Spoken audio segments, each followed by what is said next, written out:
I really love Beijing life. Beijing's a city that really surprised me when I first arrived because it wasn't anything like I had imagined. Back in England there wasn't a lot of information on what it's like to really live in Beijing as a foreigner, so I was pleasantly surprised when I arrived. Personally, I'm into live music, things like that. I have a band in Beijing. There's always like something to be doing around that kind of stuff, you know. Also, like there's lots of great like restaurants and bars and things, you know. Yeah, so outside of work, I like to play music. I play guitar in a band here. And other than that, I like to just go into town and explore, see new things. Beijing offers you the opportunity to go and see live music all the time. It may not be the kind of music you're used to, but it's always interesting. I like to go to the gym. There's a really great gym in the hotel in the area that we live, and it's not really how you would think it might be in China. It's got everything you need. I love Beijing. It's such a dynamic and energetic city. Outside of Xijingshan, I love to go to Gulo. It's such an interesting place, just exploring the hutongs. So I have really enjoyed living here in Beijing. I do spend a lot of my time studying Chinese because that's one of the prime reasons why I came here. As far as places to visit, my favorite place to go out is Gulo. I really like that neighborhood a lot. And it's easy to get there on the subway, but I much prefer taxis because they're simple enough and they're super cheap. We like to find new places to eat. There's lots of, obviously in China there's lots of really delicious Chinese food, but Beijing's a huge city. There's so many different cultures living in this one city, so You just want something else? sometimes you want Italian food, you want Mexican food, you want Indian food, anything, yeah. I guess I socialise most by just going for dinner with my friends and the people that I work with. And coming from Ireland, it's something that you can't do quite easily there because it's so expensive. I'm really into art. There's a big art scene here in Beijing. Lots of art museums and other things to see around the city. Here you have a little bit more free time and you've got a little bit more disposable income, so you can enjoy yourself with the people that you meet around you.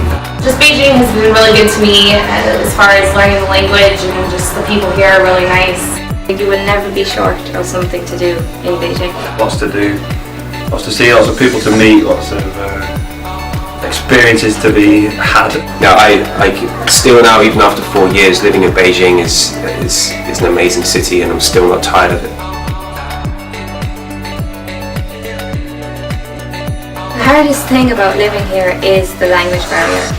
Even the first few months, just trying to order food in a restaurant was so difficult. So I decided to hire a tutor. I now meet her twice a week, and it's making my life so much easier. I still have a long way to go, but just to be able to order food now in a restaurant is such a relief. So speaking of learning Chinese, that's one of the main reasons I came to China originally, is because I'd started at university. So when I was in college, I had taken a few semesters of Chinese, but I always knew after that I wanted to come to China and actually study it fluently. So I pretty much, for the first 6 months, I put my face in a book until I really felt comfortable with the language and I can talk to the local people and just have like a basic fluency. As far as learning Chinese goes, I've never been very disciplined when it comes to being a student, but at the same time I like to try and talk as much as I can and listen all the time. We do get by, quite well. We can get in taxis, we can order food. Yeah. It's manageable, but I would definitely recommend learning as much as you can because it certainly would make your own life easier when you're here. There's something about living in the place, you know, that you really pick up like how things are said, and you learn kind of here. The good thing for me is that I actually live with 2 Chinese people, so I'm exposed to it all the time, and they don't speak any English, so trying to get things done needs to be in Chinese. So it's really just putting yourself in the situation where you have to use it and just listen all the time. The more you put in, the more you get out. For a while I taught myself just using my mobile phone and things like that, and talking to Chinese friends. I started getting a teacher after about 1.5 years, and that really helped me out, you know, and then people started taking me more seriously when I was speaking to them because I was speaking correctly. Got a tutor, I went to the Chinese classes at the school that they offered, and just tried to use the language as much as possible. be prepared, do your research, come with an open mind, especially to somewhere like China, because it's not as smooth a transition as it is if you were to move to Australia. You know, the language can be difficult at times, it can be frustrating, but you will learn, I feel you will learn much more about yourself moving to somewhere like China. This has been brilliant. It's been the hardest thing that we've probably ever done, but it's been by far the best and by far the most rewarding thing that we've ever done. Even just something as simple as managing to get electricity in your apartment by yourself, it's really hard, but it gets easier, and it is. It'll be the time of your life.